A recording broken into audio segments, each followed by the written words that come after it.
Welcome. I'm your host, Magic Collins. This is Fight the Funk podcast. We want the funk. Y'all had the funk. Y'all get it. Today, man, I am privileged and honored to have some special guests. But first off, I just want to make sure we all know that Fight the Funk is dedicated to mental health, culture, and the world around us.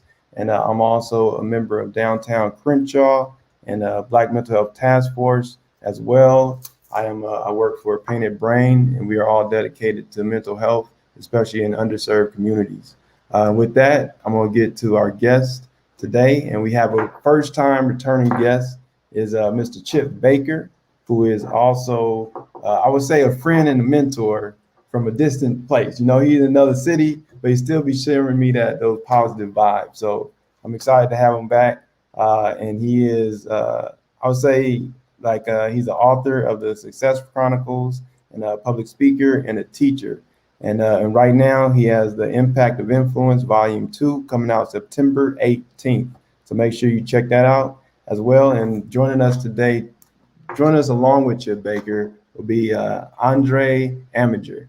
And he is out of South Carolina and an engineer, producer, and he also owns his own studio. So you trying to make some hits, just hit him up. I know I'm volunteering in the studio, but hey, just be like, hey, Andre. So, so hit him up. And they call him MrBounceback because he's a 3-time stroke survivor. So he's overcome so many odds. So I'm privileged to have him on today. So welcome, fellas. Welcome. So glad to have y'all on. It's good to see you again, Chip. And yes, sir. Hey, so how? First off, I ain't never done two. Wait a minute, have I had multiple? Maybe. Either way, how you two meet? How y'all know each other? Well, first, I just want to say, we want the funk. Gotta have that funk. hey, when you were doing the intro, man, I was feeling, I was feeling it in my head, bobbing my head, and everything. Right. Yeah, man. But yeah, man. Andre and I, we connected. Similar to how you and I connected. Through my podcast, I was blessed and fortunate to connect with him. He and his wife do amazing things for kids with their music school, music studio. He's an awesome guy. And so, blessed and fortunate to interview him for my podcast, and we hit it off, and I always have a good time when we're together. And so, now we're together and working on a project. Okay, nice. Now, yes, sir. Andre, can you tell me a little bit about what you got going, man? What I got going? Oh man, first just the music, just because you're a music producer. You know, it's like that's the I feel like that's the heart and soul of where you come from, right? It is. I'm originally from DC. First of all, I got to thank the Most High for being here. I got to thank Chip for giving me the opportunity to be in this book. I'm blessed and thankful for that. Also, thank you for being on your podcast. Fight the Funk, man. I just love the name, and of course, I'm all about music. And like you said, I'm a 2-time stroke survivor, so I'm a producer, sound designer, a sound engineer, and also a teaching artist. So what I do with the music game is I take my influence in music, and I simplify for kids. So from age 5 to young adults. Me and my wife have a nonprofit called Responsible Artistry, and we just, I don't dive into music. I dove into music. I dove in it like this. And here's an interesting story, which I love telling. So when when my mom was pregnant with myself, she went to the doctor one day and was asking the doctor, "Hey, doc, is everything going all right down there? Because he's not moving and doing stuff." So they did a little I guess ultrasound, whatever you call it. And the doctor was like, "Yeah, he got his feet kicked up, he got his thumb in his mouth, he good." And then so my mom went down to the juke joint with my father, and be at the playing and stuff like that. And she figured out was I would stay still all day until she get down there. It's like I knew she was going down there, so I was moving around in her belly.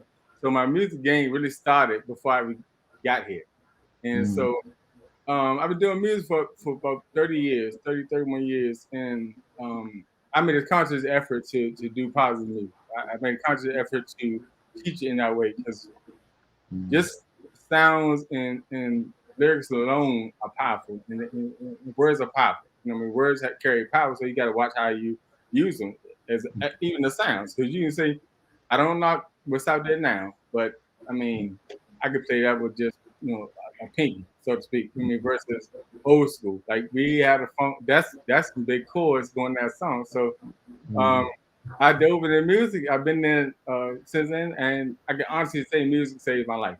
It really did. You know, it pulled me out of the streets a little bit, but it actually healed me after his third stroke. I used it to listen to it. I used it to meditate. I used it to just move around. You know, the doctor told me I was going to be on a walker for the rest of my life. And I told the doctor, I said, well, you don't know me. So I'll prove you wrong. So now I don't have no walker, no cane. I'm doing my thing. I speak better now and walk faster now than I did before. So, you know, I keep going on. Cause you see, I get hyper with music. Music is my thing, man. I love it. I mean, you know, I pick and choose when it comes to grown artists. I pick and choose as long as you have to have a specific goal in mind, a specific you know, structure in mind for me to work with you. I learned that a long time ago. If I'm chasing money, it hurts because I turned down a lot. But I'm chasing the idea of leaving a circle footprint in a positive way. My wife and I. So I love it. But like I say, I can go on and on about music, man. I say it for like 5-6 hours because music is my life, you know, for real. Nice, man. And then, so have you and Chip Baker ever done like a jam session? No. So I'll be honest. Chip came to me about a project one time, and it kind of fell to the side because I was dependent on I'm not a rapper, so I just do music. I don't sing, I don't rap, and I want them to come in and do certain things.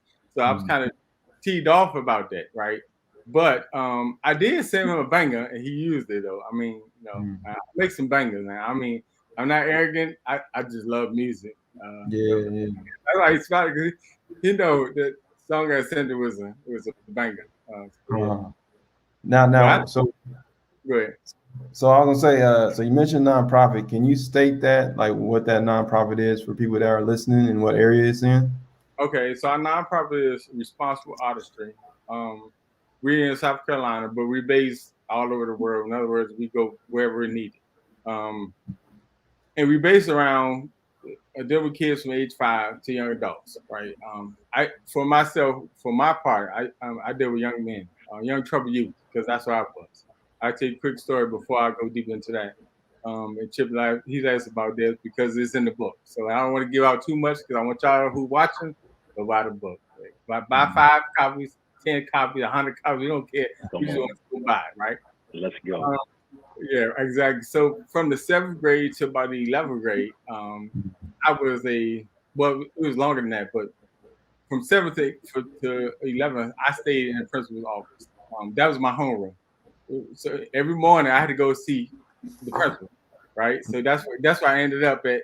At one point, I was like, "Oh, this is cool," but then I realized this ain't cool because my social skills started to get down, like more. And my tempo was actually going up instead of going down because I was secluded in her office most of the day, unless she went somewhere or he went somewhere. Then I had to go with them, right? So I had to look at how I was doing that and figure out another way to use that again, you know, to use that to my advantage. And so now the kids I deal with, and I was telling Chip, you know, of the day that I don't talk to them, right? I mean, I talk to them and I talk at them, right? I think that's important because when you talk at a kid, we adults, we don't like to get talked to. You know, I mean, you scream at me and I'm screaming at you, get nothing done. So I learned to talk to them. I learned to let them have a voice. Just because they 5 or 50 doesn't mean they don't have a voice. I mean, most kids don't know how to express themselves, so you got to give them an opportunity. So my verbiage that I use is, I'll give you an example. For example, I had a kid. Now he's in high school now. I had him read in the 3rd grade. He read on a 9th grade reading level. Keep that in mind. All right, so he didn't like to read. All right, so the teacher said, "Can you get him to read?" I'm like, "Yeah, let me see." So he said, "Mr. Andre," he said, "I ain't reading today." I said, "You sure?" "Nah, I ain't doing no reading. I ain't doing nothing." I said, "Okay." I said, "I tell you what." I said, "Why don't you just skim through and find the words you like?" Right? I know that means he won't have to read, but I'm not telling him to read. I just say skim through them. So he skimmed through the words he like. Him being smart, he caught on. Like, all right, he's that lasted probably 2 months, 3 months, and he said. So I walked in another day. Then he said, "I ain't skimming, I ain't reading, I ain't doing nothing.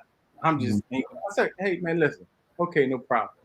I said, "I tell you what, try this one." I said, "Once you peruse through it." He said, "Mr. Andre, peruse."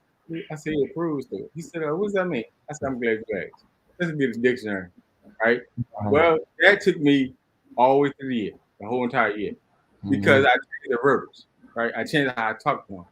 You know what I mean? So let's give you a good example of how I use my gifts or my talents to just reach young people, especially ones who are like me, so to speak. I mean, I grew up in a different type of environment, a different type of neighborhood, and I tell kids now, you're not, you don't have to grow up like that because where they live compared to some kids who have to, they have no choice. Like some kids are born into a certain neighborhood or a certain gang. That's just they have no choice. You got kids who don't have to worry about that, but they also don't have the guidance they need. So what do? They find whatever fits them or whatever looks like. So. And then, so I want to, as you're sharing, I'm thinking, what brought you into teaching, Miss Chip Baker? I should say, Ms. Chip Baker. Like, well, for me, I'm a 4th-generation educator. My family come from a long line of families, there's teachers and church folk, and so all I know is giving a life of service, and it's been a great run for me. I'm just starting my 23rd year in education. Now, I would say, but like, what is there any struggles that you had coming up where it's like, as Andre just shared, like that that kind of opens up the more experiences that you had coming into education? Like, was there any kind of one incident, one moment where it was like, I gotta be a teacher, I gotta move? Yeah, I'll share this story. I can remember, being a kid, being in the church function. Man, I don't know, I was probably 7 or 8 or something. And I remember this lady coming up to my mother, saying to her, "Man, oh my gosh, it's good to see you." She's hugging my mom, right? And you can tell that my mom like really doesn't know who she is, but she's being cordial, like, "Oh, okay, thank you," yeah. But she's like, "No, you don't understand. I love your grandmother." And she was telling my mom, and she went on to tell my mother this story about how my great grandmother was her teacher. And this was back, integration, back in the day. And she was saying, they were poor, like very poor, and she would miss school. And so, my great grandmother would, ask, "Baby, what's going on?" And finally, she's embarrassed. And finally she told her, I can't afford, the things that I need for even personal hygiene, stuff to come to school. And, she says, your grandmother bought those things for me and bought me a coat so that I could come to school. And man, like, just to see the pure joy in that lady, just to see the joy, how my mother received it, and the smile on her face and the happiness, like that was one of the, first initial moments that showed me that, man, it's important to give service to others and look out for others. And that was kind of the snowball effect. All the time I had going around town in my hometown, I would see people see my mother and just smile. She wouldn't even see them, but they would smile. And so I just really wanted to be a part of that. And my hope is that, I've done that on my end and made them happy. Powerful, man. And then I think you hit on something as far as like providing a service and a need. And I believe she was able to provide past that shame and embarrassment for the need for the being in need. So I'll say, how have both of you gentlemen been able to work past people's shame and embarrassment to help them become? I love to jump on that, man, because I'm passionate about that.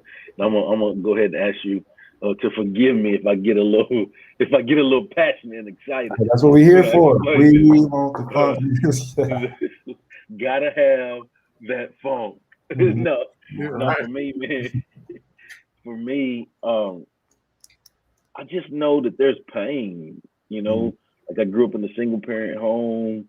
There's a lot of things, we all talk about the good, but there's some things, we all have in our life that, we've seen that's been tough or had to grow through in our life.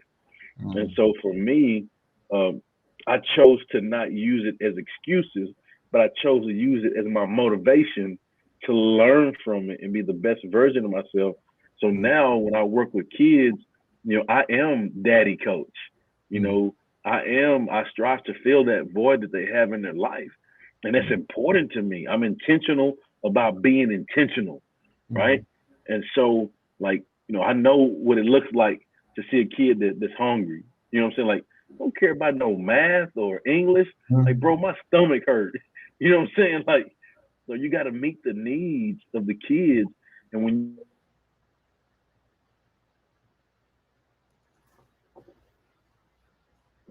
met my needs, and I've strived to go above and beyond to return that because I knew they cared about me.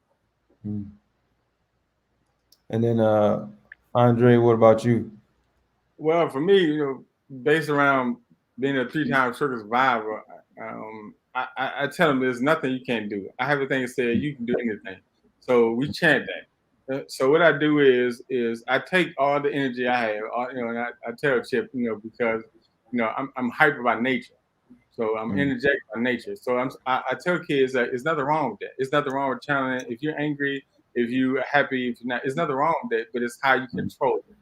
Right? That makes a difference, because a quick, like, for example, if you're in a classroom and you want to know something from a teacher, and it's a protocol, raise your hand, or wait your turn, and then you rush through it, and then you understand, then you get upset because you missed the part about staying in control, right? Mm-hmm. And so for me, I had to learn that. I had to learn patience. I was telling Chip that it's in the book, patience. I had to learn patience. I had zero tolerance.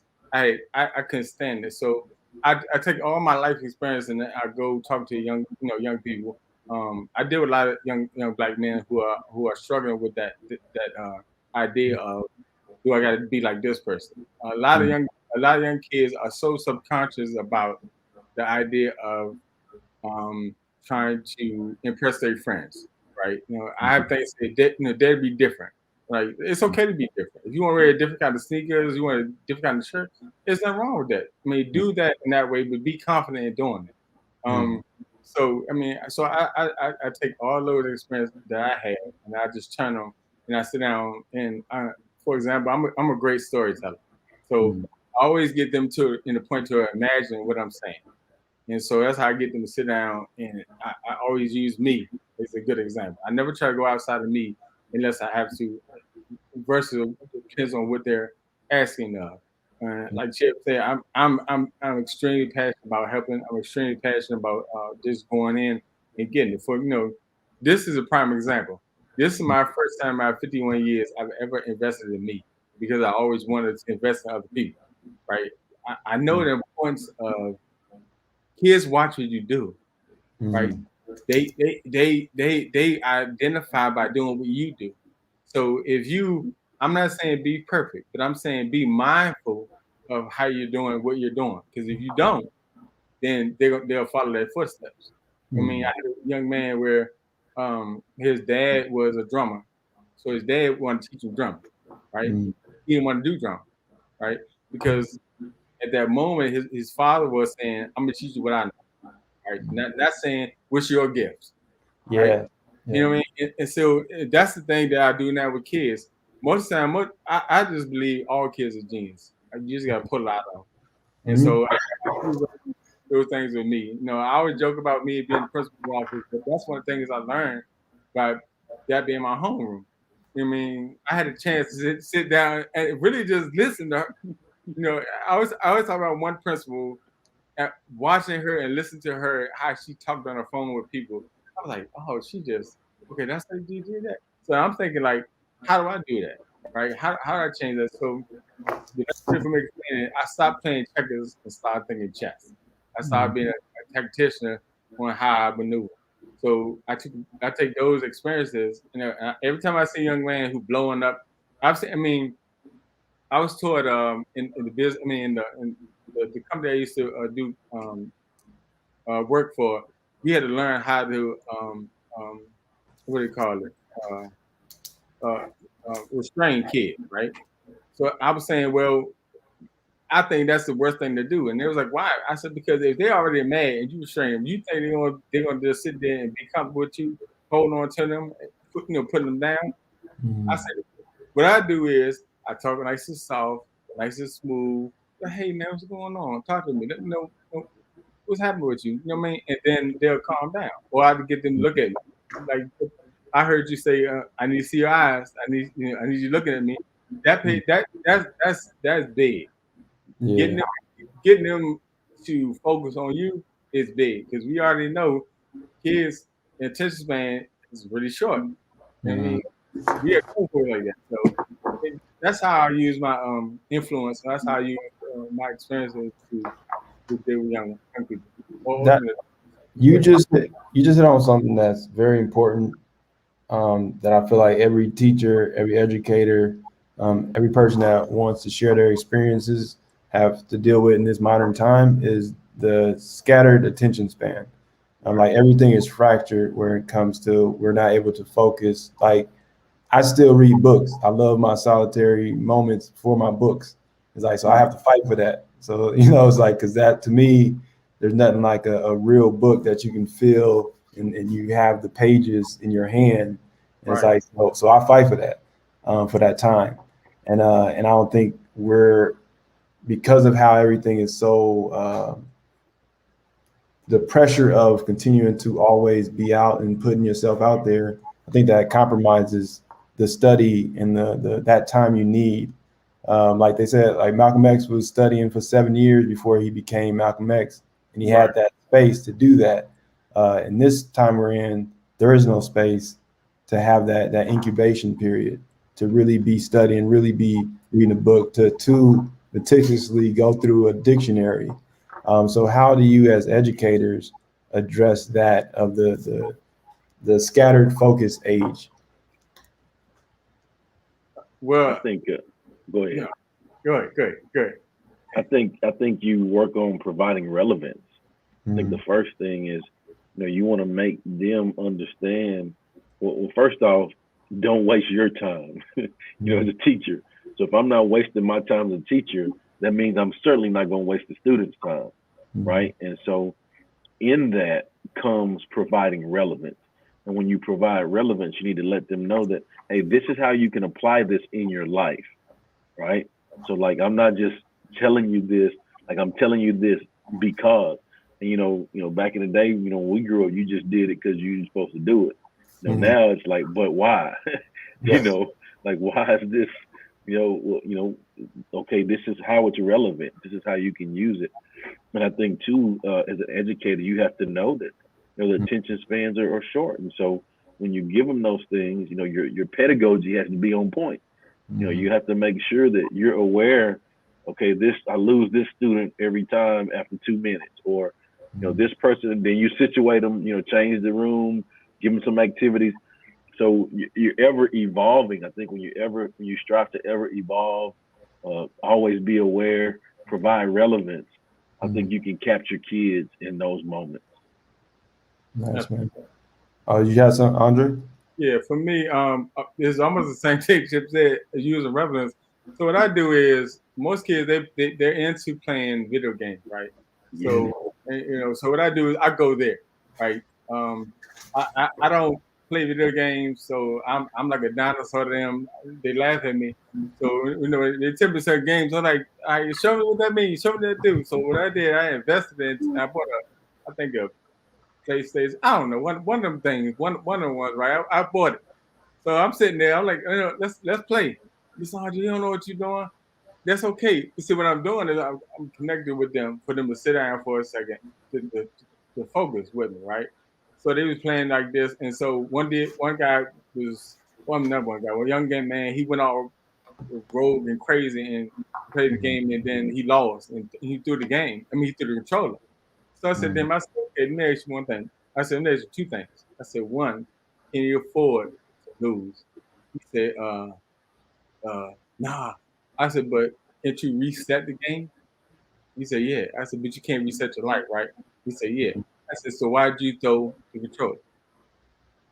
And he just sat there and paused for a minute. I said, it was no need. I said, we all have uncontrollable moments, but we can't control ourselves before that moment. So what I do with when the kids get like that, I sit down with them and they meditate. I sit down and do like 10 minutes meditation with them, calm back down to refocus, right? I found out the realization of doing that in that way, because I do it for myself. And Chip knows me and him talk about a lot. Even before this call, I was meditating for 20 minutes. Here's why. I am extremely hyper. I played football, I played basketball, and I boxed. So I tell you, I was middle linebacker. So that means I like to hit. I like to mix it up. Right. So if I come in the room on 100 and this kid on 100, who will win? Like one of us got to back down to show the other one it's okay.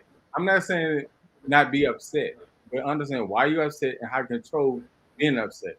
That's the difference in how I do what I do. For example, I said, I always tell my kids, I say, you know what?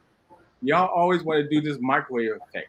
Mr. Hunter, what you mean about that? I said, he laughing. He already know I'm going. So I said, listen, you want to put it in a microwave, you want to hit the minute, boom, it's done, right? I said, I'm going to need y'all to do the oven effect. And Mr. Hunter, what you mean by that? I said, in the oven, the first thing you got to do is what? Preheat the oven, right? While you preheating the oven, you getting the meal together. Then you put the meal in. Then the meal got to cook. You got to simmer. You got to permeate. All the heat got to get around it. Then you got to pull it back. You got to pull it out.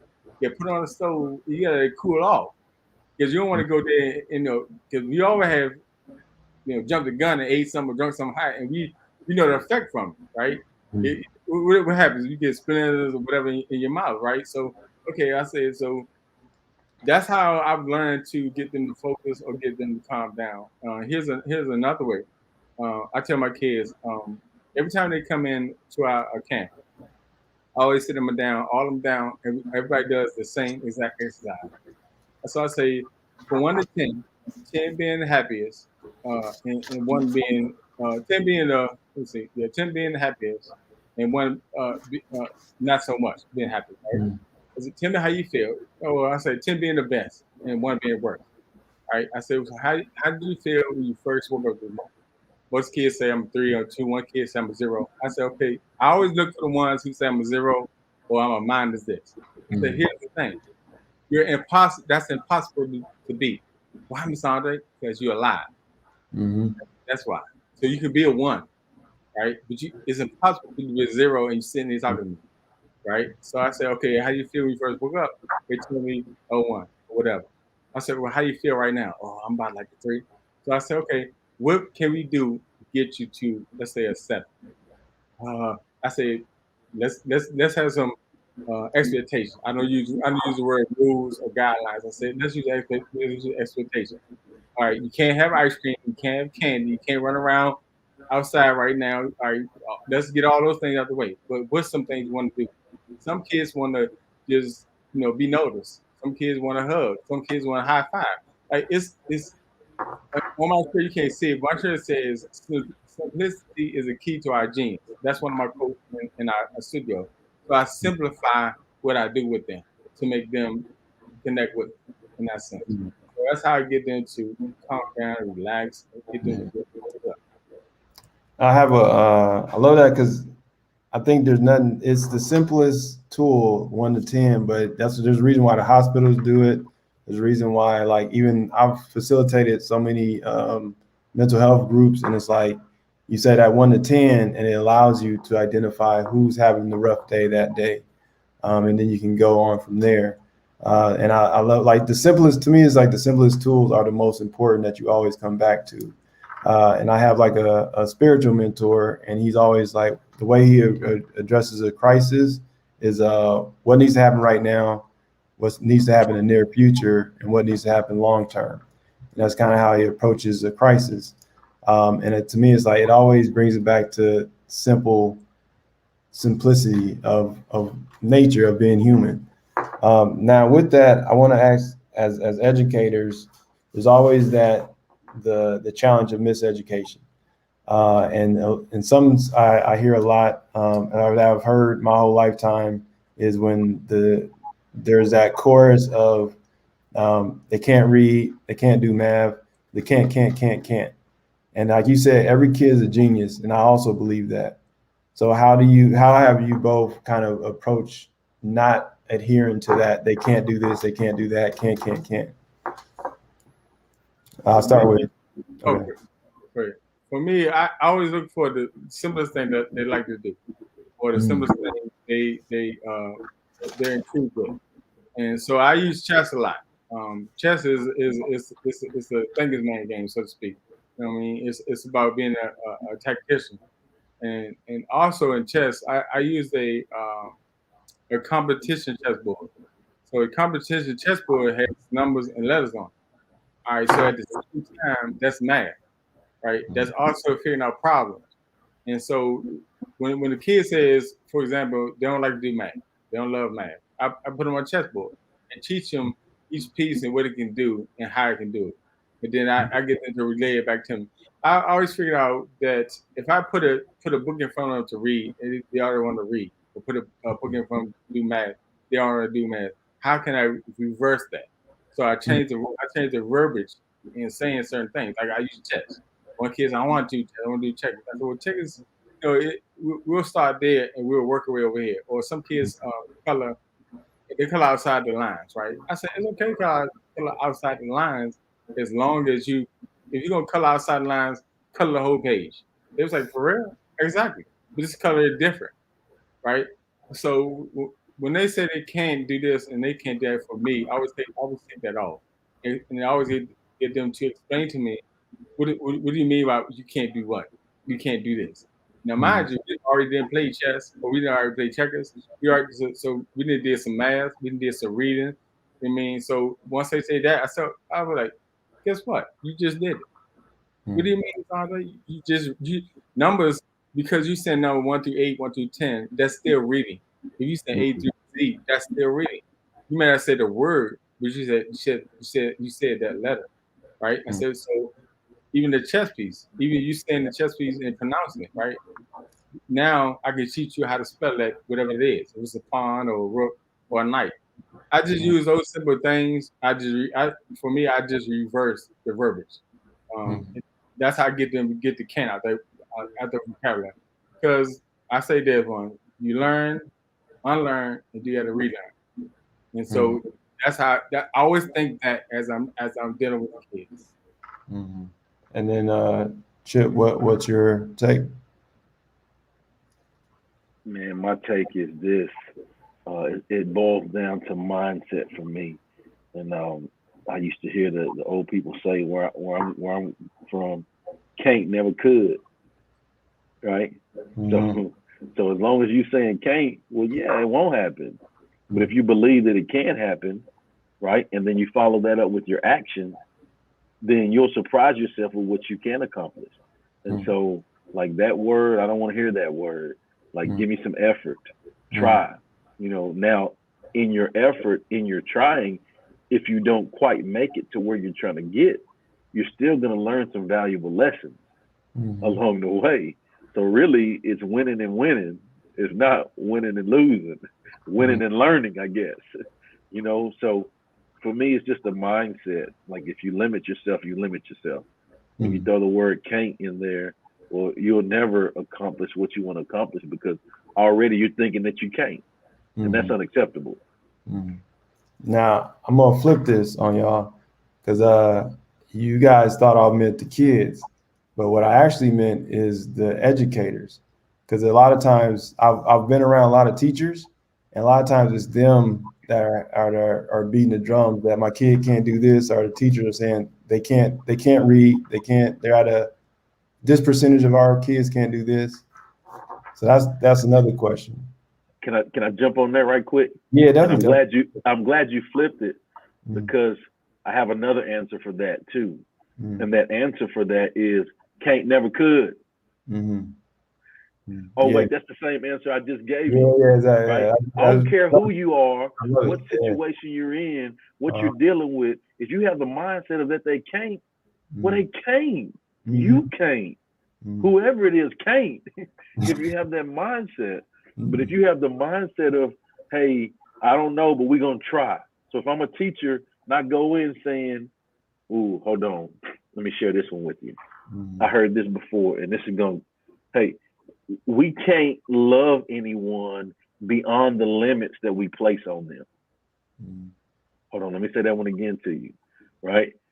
We can't love anyone or care for anyone beyond the limits that we place on them.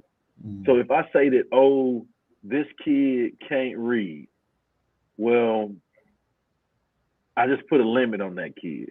And that's unfair. That's not right to do that, right? And so what I can say is this kid has not shown that he can read, but I'm going to put in effort to help this kid as much as I can to help him read. And along the way, if he don't read a complete sentence, he'll know the vowels. He'll know how the words are broken up. He'll know the pauses. He'll learn some things that'll continue to help that kid. But if we start with can't, we'll never get to anything. So to say it again, can't, never, could. Love it, man. Love it. Yeah. That is pure wisdom right there. Thank you. Come on. Yeah. Nice. Powerful, man. Now, with that, how do you guys approach different school systems? Because I know it's a lot of bureaucracy. I don't want to, I'm just, there's a lot of bureaucracy. So like when you guys are going to different schools and teaching your programs, your nonprofits, how do you approach bringing your work into different environments? Andre, I'll let you jump on that, brother. All right. For me, because I'm a teaching artist, they call me and they expect me to be different. Because if you put on my website, I'm different. My wife and I are different. We're teaching artists, so we think outside the box. We color outside the box on purpose. So if you look for me to follow instructions, as in what you have, then you haven't read our website, because we bring the funk, no pun intended, but we bring the funk. We bring it. Yeah. We want the funk. Yeah. Prime example, we just did an artist residency, and we had a kid who kept saying he was afraid. Right? So the words he used, all he wanted to see is somebody else do it. So I coached him. My wife and I coached him into just jump on the mic. Don't even worry about it. Just say what you feel. Right? Before you know it, he said, how do you put it? He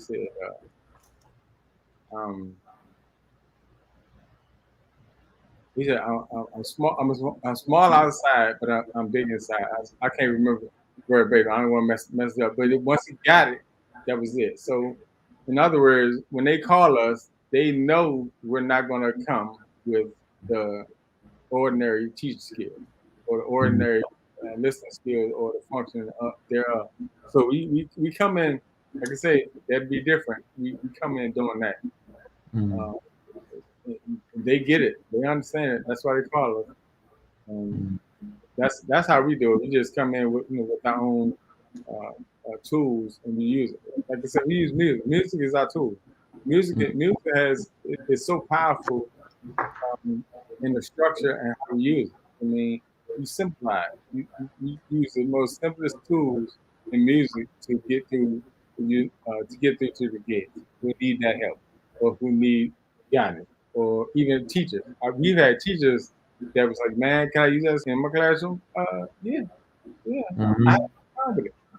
And one person was like, oh, they might steal it. No, not really. Once they use it, then somebody else can use it. Then somebody else can use it. There's somebody else who uses it. I said, you know what they call that? A trend, right? Yeah. So that means like the impact and influence, volume 2, right? 3 coming. I think Let's go. How like when you implement music, what does that look like? Are you bringing instruments? Are you having them yeah, sound? all the above. So I bring instruments. I bring MPC.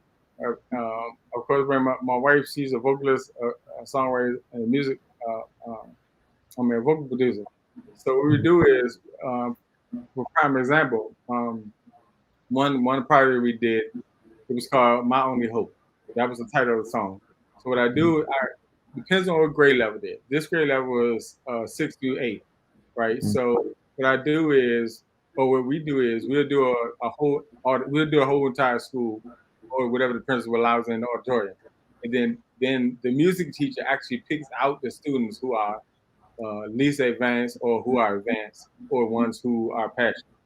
And so what we do is, I go in and allow them to pick the instruments that sounds good to them. Or for example, they'll pick some things they like. So I ask them, okay, why did you pick that? They'll give me the reason. I just it feel like it fits. That's when I go in and explain to them how important it is for all the sounds to have the same vibration, right? And high, right? So sometimes they may pick something because they've heard it before, versus picking something that fits, right? So that's how we use that in that sense when it comes to our music or to our program that we use. That's dope, man. And then and Chip, how do you approach same thing? Like, what does your program look like? I know you talked about this before in our last podcast, but what is your kind of reiterate what your program looks like? Yeah, so for me, I'm in the school, so things that I do, I've done special education throughout my, anything under the special ed umbrella. My whole career, I've done a lot of things. I've taught and coached, and so within the school, for me, I think you set, your expectations, you communicate effectively, the consequences, and then you have follow through. So for me, those are the 3 things with anything that you're working on. And so I'm fortunate now in my school where I am currently, through the district. I'm a behavior specialist, but my title here on the campus is climate and culture coach. And so, all things helping build relationships, help the community, help kids, help teachers, all things to make things go in a positive direction. And so as far as the things that I've done and the things that I'm doing, those will be that. Okay. Nice, man. And now, how would you say, what are some of like the challenges and successes as far as kind of moving forward in where we're at today? Have you noticed like, oh, this is working what I'm doing, and this can be better? I think it's always, first off, it's always room for growth and improvement. If you want to be great, and I do, I want to be great at what I do. And so I think when that's the case, there's always room for improvement, self-improvement, improvement with others around you, growth, always striving for growth. I think in our age, technology is an amazing thing if used correctly. With the pandemic, we've learned that, we can do lots of stuff virtual. Like this, us being here is probably a direct reflection of COVID. Like being on this platform, it was probably created because from COVID deal, and so in doing that, I think it allows us to move more efficiently and effectively. There's some things that we don't have to waste time on because we can do virtual. The learning, we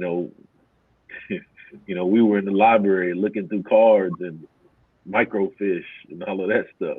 Now they holler at Google and talk to Siri. So I did say holler at Google and talk to Siri. And so now like it's just, the access to information and knowledge is, I mean, at an all-time high.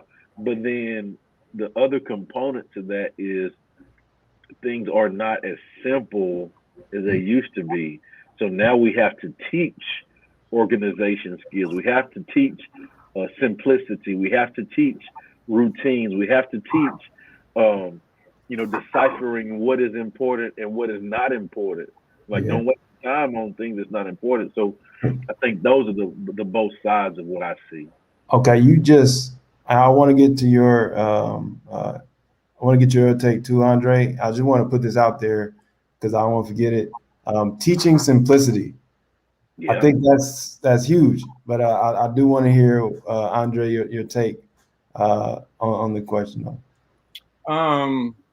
So we started in actually in 2019 doing this with kids because we were doing kids in other countries, and so we found out that it's still where it's difficult if you don't have something interesting to say or do with them at that point. Luckily, because we're digital, and luckily that we have software we can interact with. So I have a software that we can be on the screen at the same time, create music. So that's my ticket, so to speak, to get them to interact with me. The difficult part is some of the kids I deal with want to be in school, and some of the kids I deal with want to be at home, and they both in the same house. So that's the split that we have that we deal with now. And so of course it's like in the classroom, you have that one kid or two or three that's always acting out and disrupting class. So imagine if they're in the house with a sibling that doesn't want to be on screen. Because being on screen for 7.5 hours or less is hard. It's hard to catch their attention. So I'm coming in for an hour or 45 minutes and they don't want to be there versus one who does. But you got to try to combat the two. You got to try to find something for both of them to grasp and hold on to. So for us, that is really the difficult part to do is when you have multiple siblings in that same house, especially when they're not on the same grade level. You know what I mean? So now you got to put a second grader with a 10th grader. You know what I mean? Just give you an example to teach them the same thing, but they don't want to. You know what I mean? The second grader wants to be there all day, but not my younger kids are more in tune and want to be on there because we use virtual animation. So that's cool. But my grown-ups, let's say grown-ups, my older kids are like, yeah, I'm bored. You know what I mean? So, I always tell them I'm not Nicki Minaj and, I'm not whatever all these people, they listening now. I said, so let me ask you this. I said, do you think they'll take time out with you to pour into you? You think they'll take time out their busy day to stop what they're doing to come and see how you doing? I said, that's what I said. It's a lot of things I can get back. I can get back money. I can get back a house, a car. I can get back those things. But one thing I can't get back is time. I said, so let's come to an agreement or understanding that give me this specific time, 15, 20 minutes. It won't hurt you because you're not missing out on nothing to do this, and then then you can go move on. You don't got to see me every day. You see me twice a week for 20 minutes. So you say I can't get 20 minutes out of 10 hours? So once again, I go back to simplifying. I simplify the reason why I need to be on here to pay me some attention.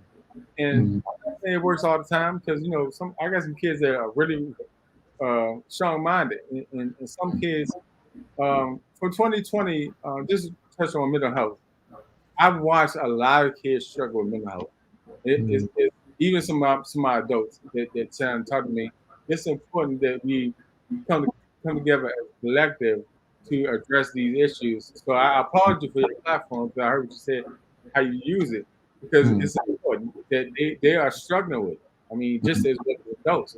So if there's not outlet for them to speak on it, then where do we go? I mean, what do we do? Yeah. I got a quote that, yeah, go ahead. Go. I got a quote that says, what's the difference between a human and an animal? And the answer is the animal won't let the weakest. The animal won't let the weak one lead. Mm-hmm.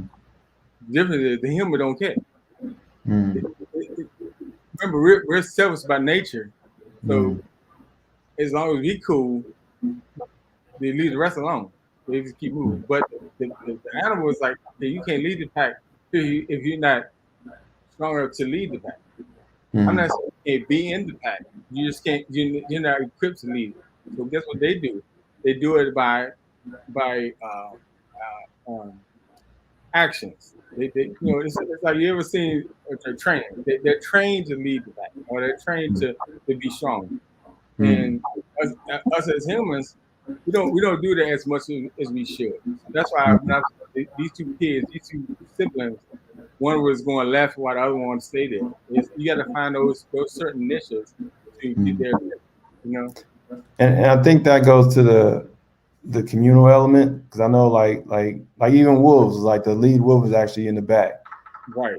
And they look, and then the sick ones are in the front. The ones that are older, elders, that are young, they're in the front, and then the middle ground, they're in the middle. So the leader can actually see everything. And I think that's part of what makes humans so complicated. Whereas it's so many varieties of situations that have to govern how we operate, because what is weak is not weak. What is strong is not strong. So it's like all these contradictions and complexities.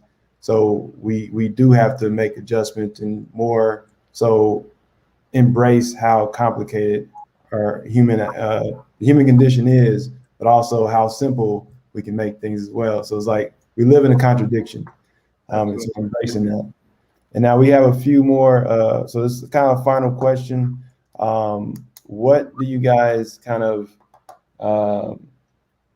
we touched on simplicity. There's a teacher that took their whole class outside, and you can see them where they're teaching on like tree stumps. And now what kind of out the box, as far as teaching simplicity, not even out the box, but just how do you address teaching simplicity? For me, I think that less equals more, right? And that's a teacher. I got to give you a formula, right? So less equals more. And so I think when you don't overwhelm and you keep it simple, it allows you to get more reps at it to get better, right? And so, I mean, you can take that and apply that to anything, math, use a simple concept and practice it, and then test it and see where you are. If you learned it, then you move on, right? Like anything, focus on keeping the main thing, providing that relevance. And then once you've mastered that, then you can move on and then review it as you need it, right? So for me, I would go with less equals more. Just to pick back up Chip, he's so right. He goes back to my quote on my shirt: simplicity is the key to our gene. You simplify. You do the simplest things to keep them or to reach them. And I think that does it. I mean, too much. Even adults, if you put a bunch of numbers in front of anybody that doesn't like numbers, it's overwhelming. If you put a bunch of words in front of a person who like to read, it's overwhelming. If I put a phrase in front of you, you'll get it. If I put the original 9 numbers in front of you, you'll get it. Because it's simple, right? There's the thing says, where's the mistake in this? They say, where is the mistake? Where is the mistake in this? Right? Then it shows you 9 numbers. Most people miss it saying this. They miss the mistake is this. So if you simplify it, they'll get it. Keep it simple, keep it plain. Don't put that extra on it. You know what I mean? If you want hot sauce on yours, that's cool. Don't add nothing on this one over here. Let's just have this plain potato salad, and then anybody want to add anything on theirs, do so. It's cool, but oh, that's hilarious. Oh man, well, I can't thank you fellas enough.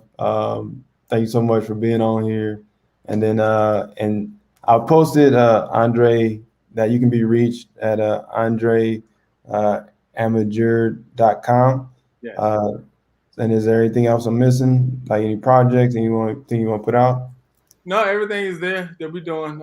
Everything is on our on my website. They can go to my links through that to other websites that we're doing, things that we're doing.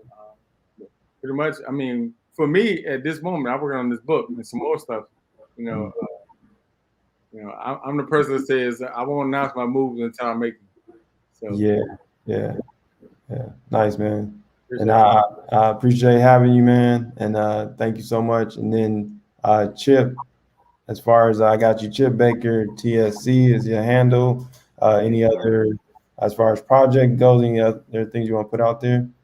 Yeah, so all of my things can be followed at all my social media at Chip Baker TSC, except for Twitter, and that's Chip Baker 19. We are dropping the Impact of Influence Volume 2 next month. I'm really excited about. Hit the DJ. Yeah, we are dropping the Impact of Influence Volume 2 next month. I'm really excited about that. 19 men from all walks of life, powerful men, just sharing our stories of something and someone that has influenced us in our life, what we've learned from it, the blessings and the lessons, and then how we're using that to provide positivity to our world. And so it's a great read, and powerful guys, and so just looking forward to doing that and learning and growing together with the other authors. Nice, man. Well, I appreciate you two brothers, and you two be well, be blessed, and thank you for being on Fight the Funk podcast. Until next time, thank you for being here. Yes, sir. Magic, man. Thank you so much for having us on your platform.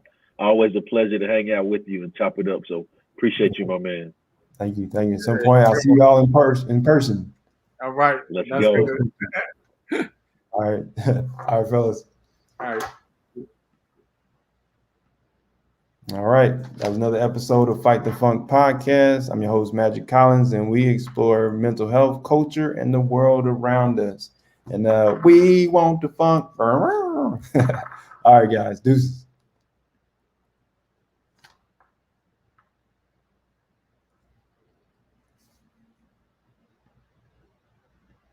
I didn't end it. I was just playing. That was a fake ending. It's still going. I'm still